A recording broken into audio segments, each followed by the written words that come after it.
My name is Nancy. You don't know my face. You've probably never heard my voice. But you know my son. You know him as the man who lit up the world. The man who gave you the light bulb glowing above your head right now. The man whose name is printed in every science book, in every list of the greatest minds who ever lived. Thomas Edison. But before the world called him a genius, his own teacher called him something else. Addled. Broken. Slow. Not worth teaching. I want to tell you what happened after that word was spoken. Because this is not really a story about my son. It's a story about what happens when one person refuses to let the world's verdict become a child's destiny. Stay with me. This will take a little time to tell, but I promise you, it will be worth every minute. My son was born in 1847, in a small town called Milan, Ohio. From the moment he could walk, he asked questions. Not the ordinary questions children ask. He asked why fire was hot. Why birds could fly and he couldn't. Why the sky didn't fall down. He asked so many questions that grown men grew tired of him. When he was 7, we moved to Michigan, and I enrolled him in school like any mother would. I sat at home that first day, imagining him making friends, learning his letters, growing into the world the way children do. Instead, he came home early. Alone. Head down. I knelt in front of him and asked what happened. He handed me a folded piece of paper. He didn't say a word, he just looked at the floor, like he already knew what it said and was ashamed of it. I opened it. And I will remember those words until the day I die. The words said my son's mind was addled, that he could not be taught, that he asked too many questions, that he disrupted the class, that the school could no longer keep him. I looked at my son's face. He wasn't crying. But there was something worse than crying in his eyes. There was belief. He believed them. He believed that something was wrong with him. And that moment, is where I made a decision that would change history. I did not let him see me read that paper the way it was written. I looked at my son, and I told him what the paper actually said. I told him his teacher said he was too smart for that classroom. That his mind worked in a way she wasn't equipped to teach. That he should learn at home, with me, because I could go faster, and further, and deeper than any school could take him. Was that the truth on the page? No. But I want you to understand something, and I want you to understand it clearly, that was not a lie born from foolishness. It was a decision born from love, and from a mother's understanding of something schools often forget. Children become what they are told they are. If I had let him believe he was broken, he would have spent his life proving them right. Instead, I gave him a different story to live inside of. And he spent his whole life proving that one right instead. People think I simply homeschooled my son. That word makes it sound easy. It wasn't easy. It was the hardest, most consuming work of my life, harder than any job his father ever held. I had been a school teacher myself, years before. I knew how to teach letters and numbers. But my son didn't need letters and numbers. He needed a universe. So I gave him one. I did not sit him down with dull books and make him memorize facts he'd forget in a week. I brought him real books, real science, real history, real philosophy, and I let him get lost in them the way other children got lost in play. When he was interested in something, I did not say, "That's enough for today." I said, "Tell me more." When he asked a question I could not answer, I did not silence him with, "Because I said so." I told him, "Let's find out together." I gave him Gibbon's History of Rome before he was 10 years old.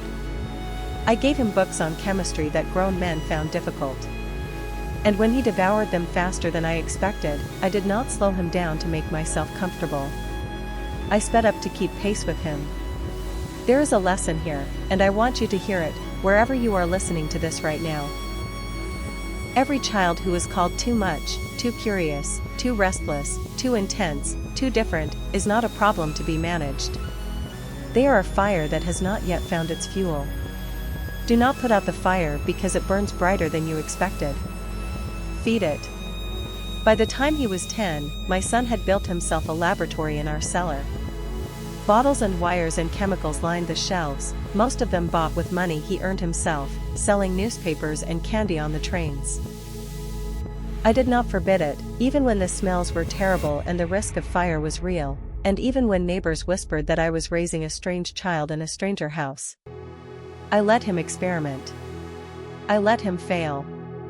I let him blow a few things up, small things, thank God, because I understood something many parents never allow themselves to understand. You cannot raise an inventor by protecting him from every mistake. You raise an inventor by protecting his right to make them. I will not pretend this was a fairy tale. It was not. My son grew partially deaf as a boy, some say from an illness, some say from an accident on a train where a conductor struck him. He struggled to hear the world clearly for the rest of his life. Do you know what he said about it, years later, as a grown man? He said the silence was a gift. It shut out distraction. It let him think. I did not teach him to say that. Life taught him that. But only because I had already taught him, from the time he was small, that a limitation is not a life sentence.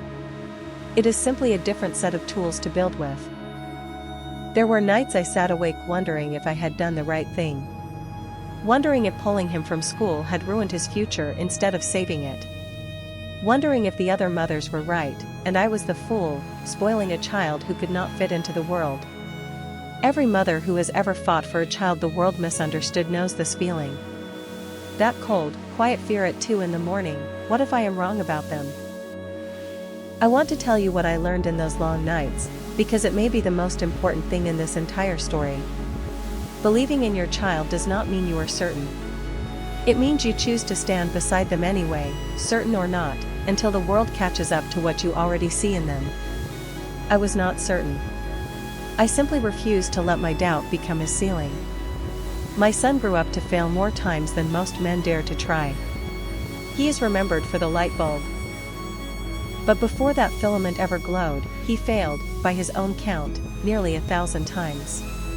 1,000 wrong wires, wrong metals, wrong ideas that burned out in seconds. A reporter once asked him if he felt like a failure after so many failed attempts. He said, "I have not failed. I've just found 1,000 ways that don't work." I was not alive to hear him say that. But I know, without a single doubt, exactly where that answer was born. It was born in a cellar in Michigan, where a boy was allowed to fail without shame. It was born the day his mother looked at a cruel piece of paper and decided her son would not carry its judgment inside him for one more hour. Every great answer a person gives as an adult was planted as a seed by someone, somewhere, long before the world was watching. So here is what I want to leave you with, before my voice fades from this story. Somewhere right now, there is a child being told they are too much. Too slow. Too strange. Too difficult to teach. Maybe that child is in your home. Maybe, if you are honest with yourself, that child was you, once, and no one ever came back to tell you a different story about who you were. I am telling you now. You are not what one voice, one paper, one bad year decided you were. You are what you choose to feed. If you are a parent, feed the fire in your child, even when it burns brighter than you're comfortable with. If you are that child, grown now, carrying an old wound from someone who gave up on you, I want you to hear this clearly. It is never too late to rewrite the letter. You can be your own mother now.